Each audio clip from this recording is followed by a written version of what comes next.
प्यारे बच्चों, पिछली कक्षा में हमने आपकी पाठ्यपुस्तक हिंदी से तीसरे अध्याय को पढ़ा था। आज हम उसी तीसरे अध्याय आधा इनाम के प्रश्न उत्तर सॉल्व करेंगे। तो प्रश्नमाला का मतलब होता है प्रश्नों की माला। बहुत सारे प्रश्न हैं। पहला जो आपका प्रश्न है, सही विकल्प पर सही का निशान लगाइए। आपके पहले प्रश्न में प्रश्न दे रखे हैं और प्रश्नों के उत्तर के रूप में विकल्प दे रखे हैं। तो उनमें से जो सही उत्तर का विकल्प है उसके सामने जो बॉक्स दिया हुआ है उसमें आपको सही का निशान लगाना है। तो पहला प्रश्न क वाला, धनी व्यक्ति को दूसरों को क्या खिलाने का बहुत शौक था? दावत। तो यहाँ पर आपका जो पहला उत्तर है यह आपका आंसर हो जाएगा दावत। तो दावत के सामने जो बॉक्स है उस पर आप राइट का निशान लगाइए। दूसरा प्रश्न, बड़ी मछली लाने की घोषणा सुनकर, पुनः देखिए दूसरा क्वेश्चन, बड़ी मछली लाने की घोषणा सुनकर मछुआरा कहाँ गया? तालाब पर, घर पर, नदी पर। कहाँ गया भाई? नदी पर गया। तो तीसरे के सामने सही का निशान लगाइए। दरबान ने मछुआरे को कहाँ जाने से रोक दिया? वो जो पहरेदार था, दरबान था, उसने मछुआरे को कहाँ जाने से रोक दिया? मंदिर के अंदर, घर के अंदर, दुकान के अंदर। बताइए। घर के अंदर। तो इसके सामने आपको सही का निशान लगाना है। मछुआरे की बात सुनकर सेठ को बहुत हुआ। क्या हुआ? आश्चर्य हुआ, चिंता हुई या परेशानी हुई? बताइए। आश्चर्य हुआ। तो उसके सामने वाले बॉक्स पर आपको सही का निशान लगाना है। आप देखिए, रिक्त स्थान की पूर्ति कीजिए। रिक्त स्थान का मतलब होता है खाली जगह। आप देखो, ये यहाँ पर कुछ वाक्य आपको दिख रहे होंगे और ये वाक्य जो हैं आधे अधूरे हैं। तो पाठ में से ही हमें इन वाक्यों को पूरा करना है। पाठ की मदद से कर सकते हैं। जैसे एक शहर में एक रहता था। कौन रहता था भाई? एक शहर में धनी सेठ रहता था। कौन रहता था? धनी सेठ। अगला जो हमारा प्रश्न है वो है,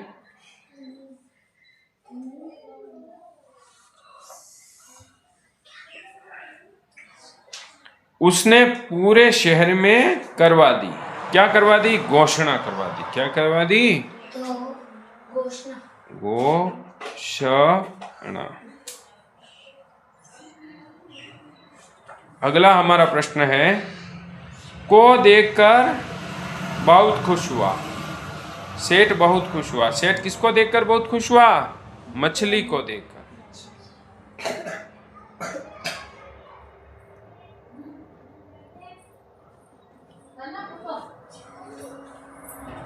मछुआरे ने इनाम में धन लेने से मना कर दिया। नौकर ने मछुआरे की पीठ पर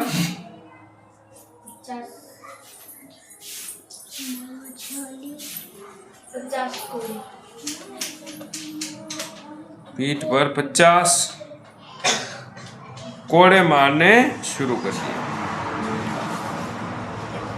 अब देखिए किसने किससे कहा। देखो यहाँ पर हमने पाठ पढ़ा था तो कुछ बातें लिखी हुई है। ये बात किसने और किससे कही हमें बतानी है। तुम एक शर्त पर घर के अंदर जा सकते हो। ये बात किसने किससे कही? मछुआरे ने कही या दरबान ने मछुआरे से कही? तो दरबान ने मछुआरे से कही। मुझे स्वीकार है, ये बात किसने किससे कही? मछुआरे ने दरबान से कही। मुझे इनाम में धन नहीं 100 कोड़े चाहिए, मछुआरे ने नहीं, हाँ मछुआरे ने सेठ से ये बात कही। किससे कही? सेठ से। बाकी 50 कोड़े दरबान की पीठ पर लगवाए जाए, ये बात भी मछुआरे ने सेठ से कही।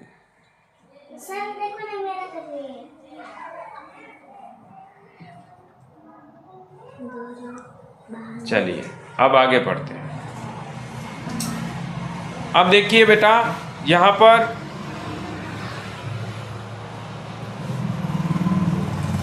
लिंग बदलकर आपको शब्द लिखने हैं। लिंग का मतलब होता है कि कुछ शब्द हिंदी में ऐसे होते हैं जो किसी पुरुष का नर का बोध कराते हैं, उनको हम पुल्लिंग कहेंगे। और कुछ शब्द ऐसे होते हैं जिनको हम स्त्रीलिंग कहते हैं, और वे स्त्रीलिंग शब्द किसी स्त्री या महिला का बोध करवाते हैं।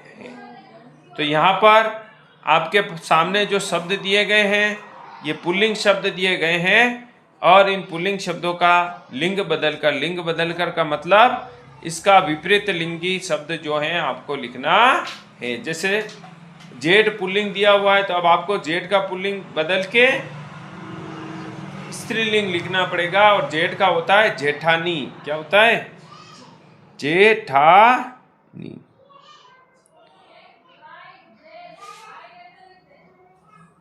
जेठानी। देवर का देवरानी। क्या है? देवरानी। आपको ये याद भी करने हैं। उसके बाद मछुआरा का मछुआरिन। मछुआरिन।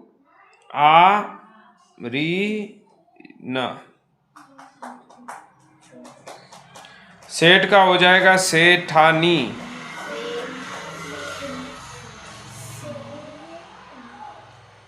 अब देखिए यहाँ पर दूसरा जो आपका प्रश्न है, इस प्रश्न में आपको वचन बदलकर लिखना है। वचन का मतलब होता है कि हम वस्तुओं की संख्या के आधार पर उनके वचन बताते हैं। कि जैसे कोई वस्तु एक ही होती है तो हम उसको एक वचन कहेंगे, और कोई वस्तु एक से ज़्यादा संख्या में होगी तो हम उसको बहुवचन कहेंगे। जैसे यहाँ पर आपके एक वचन शब्द दिए हुए हैं, मछली, गुड़िया, खिड़की, बेटी। तो मछली का क्या हो जाएगा?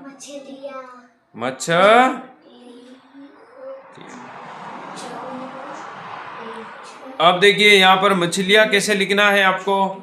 ली में जो बड़ी ई की मात्रा है, तो एक वचन में मात्रा बड़ी होती है, तो बहुवचन में वही बड़ी ई की मात्रा क्या हो जाएगी?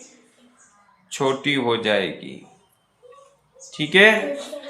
मछलियां, और यहाँ के ऊपर आपका क्या आ जाएगा? चंद्र बिंदु। उसके बाद गुड़िया, यहाँ के ऊपर चंद्र बिंदु लग जाएगा तो आपका बहुवचन बन जाएगा। बेटियां, उसके बाद खिड़कियां, क की छोटी की मात्रा हो जाएगी, और यहाँ के ऊपर यहाँ लिख के चंद्र बिंदु हो जाएगा।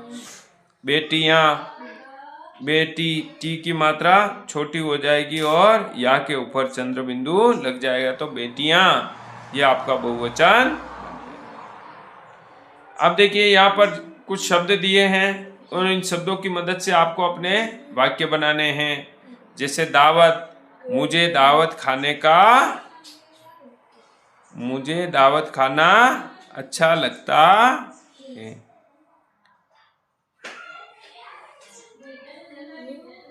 अच्छा लगता है। अगला जो हमारा प्रश्न है, घर, मेरा घर बहुत बड़ा है। मेरा घर बहुत बड़ा है। मैं आज बहुत खुश हूँ। मैं आज बहुत खुश